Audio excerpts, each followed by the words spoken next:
Hey everyone, welcome back to Crypto Cash. Thank you so much for joining me here. Happy Friday to you. Hope you're having an amazing day. We're taking a look here at Bitcoin, seeing what's going on. 15-minute time frame is looking pretty good. We just finished our ABC pattern here for Elliott Wave. We'll talk about that and a handful of other things. We're also going to take a look at high block capital data and just kind of see roughly where we're at with liquidation levels and some back-end information. Some pretty important things we want to go ahead and reference here today. So if you're new to the channel, not a financial advisor, love to teach people to trade. Been trading for a very long time, almost 20 years now, and I'm really thankful to be able to provide some awesome, content to my community members. So, over here on Discord, we got some awesome stuff there with some signals. Our Premium Plus has been firing pretty consistent there. We got some nice BNB trades there. Litecoin took a nice profit there from Blur, almost 20%. These are just kind of some smaller day trades, but generally speaking, I got swing trades and day trades, and it's really awesome. So, anyways, great place here, a free Discord if you want to check that out. Same thing as well for our Twitter community. Jump on in there, get to know our traders. Really awesome experience, but tons of resources there available for you. And if you want to become a better trader, again, cryptocash.tech is a site. Link down below where you can actually become part of something bigger and become a better trader. I got some private trading videos, and obviously the signals are a nice bonus too. So what we want to look at here for Bitcoin is a few things. Let's go ahead and pull up the right charts and kind of see what's going on here. Because when you look at the daily, it looks fairly morose, right? not so great. This candlestick here today is looking pretty ugly. We got a wick all the way down to 25,800 and a high today so far of 26,300. So that's right in that normal range. So nothing super concerning, but the fact of the matter is here we are on the lower scale of things, and it's not advantageous to be able to see this here.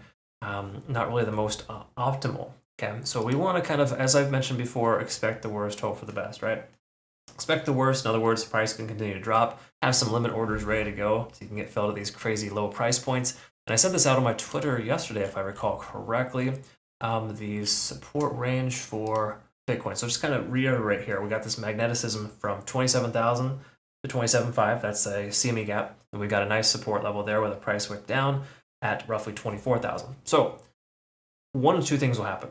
It'll either come down and bounce off that level. So a limit order in the 24.1, 24.5 range would be appropriate for a nice long position. And the inverse as well for a short, somewhere in the 27,500 range. Because once again, that CME gap gets filled, oftentimes the price turns itself around. So again, just something to kind of think about. And you don't need to go super hard with these trades either. Recommend low leverage, low position sizing, not getting super crazy. Because really, that's how people get wrecked. You see a lot of folks out there sharing their 20x, 30x, 55, 71x trades, and they're not sharing the trades that go bad. They're sharing the good ones, right? And you got to recognize you're using more leverage. You have more potential for your liquidation level to be closer, and it's difficult to trade. You can catch some good entries. Don't get me wrong. But for the most part, it's an uphill battle for an average trader. So please try not to buy into all the hype that you see out there. Good trading is consistent trading, and small profit will get you there in the long run. Okay. That said, with Bitcoin here, we can expect the price to continue lower. It's probably the best thing to anticipate. We're stuck below 30 on the RSI. That's commonly a rejection point, which we saw rejected here roughly 2 trading days ago. So we rejected off that level there. We couldn't pass that resistance at 26,800, and we're traveling back down to that 27.8 range, 25,800 range. Okay, so we closed below 26,000. Honestly, I think it'd be disadvantageous going into the weekend. I do feel personally though that this weekend we will see some upward momentum for altcoins, and the main reason why is because with Bitcoin dominance is kind of drawing dead. It's down in the overall sense of things, but it's down. It's low slash even. Okay, and if we pull up, I have this in my education section here. If you see Bitcoin dominance stabilizing, right, and the price of Bitcoin stabilizes, then we'll see stability in altcoins. Okay, the key here is if we don't want to see the price of Bitcoin come down, because if it does, then alts will come down. The important thing we want to see is Bitcoin dominance to digress, and it's typically normal for that to happen on the weekends. So if we see Bitcoin dominance come down on the weekend, we could see an experience with Bitcoin price either stabilizing or going down. We'll either see up or stable price action from altcoins. So I'm anticipating this weekend being fairly green for some alts. I wouldn't say all, of course, but for lack of better terms, with us being in this position right now at that key level support for Bitcoin dominance, I think we're in a position where we could see some alts surge. So that's why I feel comfortable with some swing trades going into the weekend, because as long as Bitcoin doesn't make an aggressive move to the downside here today, we should be in pretty good shape. Okay, again, those are altcoins. Well, obviously we're looking at Bitcoin. let's finish that conversation here. Let's go ahead and talk a little bit about high block capital data, kind of just see this is back-end data. This isn't on-chain data, this is just kind of back-end data here, kind of letting us know roughly where we're at. So we can see whales are more active here today than they were yesterday. Makes sense when the price action is significantly lower, and we can see a lot more shorts entering the market. You can see longs closing their positions. So for the last 5 days in a row, we've had more long positions closed than opened. Same thing as well for, well, basically the inverse for the most part, except for when we tested 26,800 2 days ago.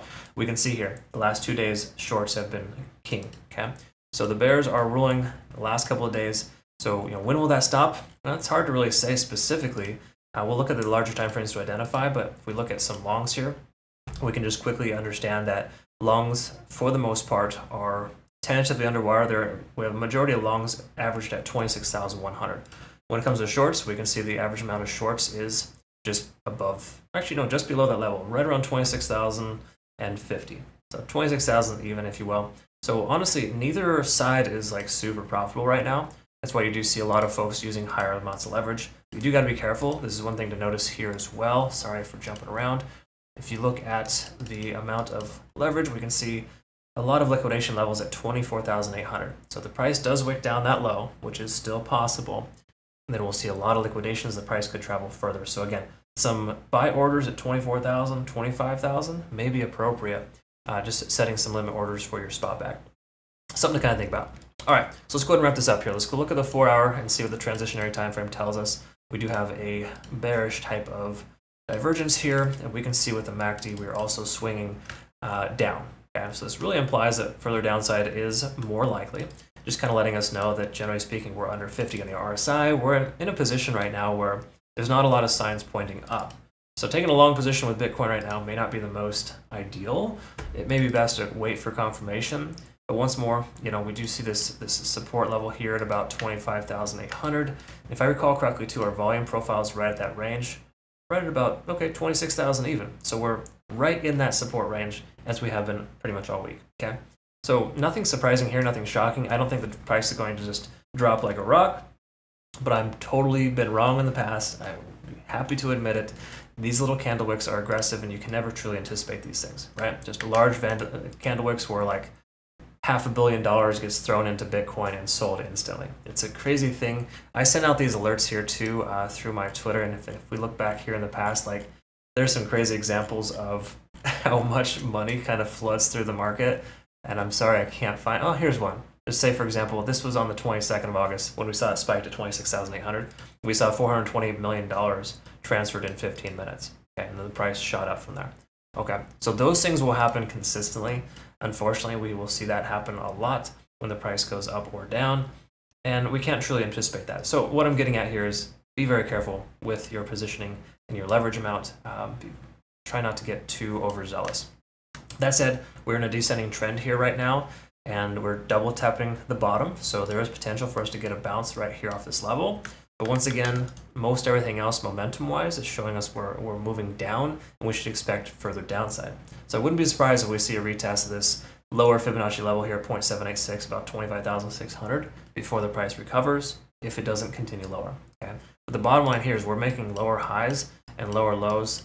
Once again, this is a lower time frame, so it's not super significant, but it's still the trend in the last, 48 hours? So in the last 48 hours, we've seen nothing but bearish continuation. Okay. Now, that always ends up shifting its momentum, and oftentimes the way to identify a shift in momentum to the downside is to identify higher lows. Okay. So as soon as we can start creating higher lows, then we'll be in a position that we can identify the price moving up. Okay. Until that happens, we don't really have a leg to stand on. And not only that, we not only want to have higher lows, but the next high should be higher than this most recent high. Okay. We need to be able to have something like this that continues upwards. That's where we have confirmation. I don't think we should expect that much today or this weekend, because once again, weekends are terrible for volume. We have low volume on weekends, and volatility is always kind of funky. I'd prefer not to trade Bitcoin over the weekends. So again, just something to kind of think about. Either way, that's kind of where we're at there. To summarize here on the hourly, let's just double check a couple key factors. While we are fairly range bound, this isn't super reliable. We are below the cloud. Conversion line baseline, we're losing that momentum, so we're starting to see a squeeze there. So in truth, there is no confirmation here to take a short position. Doesn't make a ton of sense to take a short. What does make sense is to wait for confirmation. Maybe consider trading Bitcoin next week and just wait to see what the candlestick closes here today. The daily, we want a 26,000 or higher on the daily. We close below that, which we can see here. Anything below this here would put us under that resistance level, and we have more propensity to go lower because of that.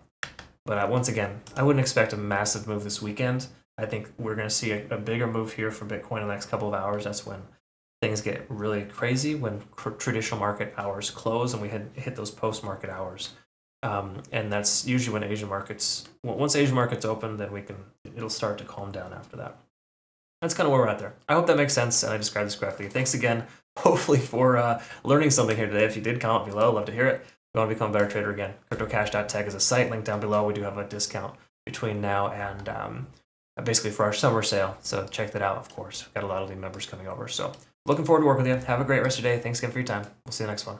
Take care.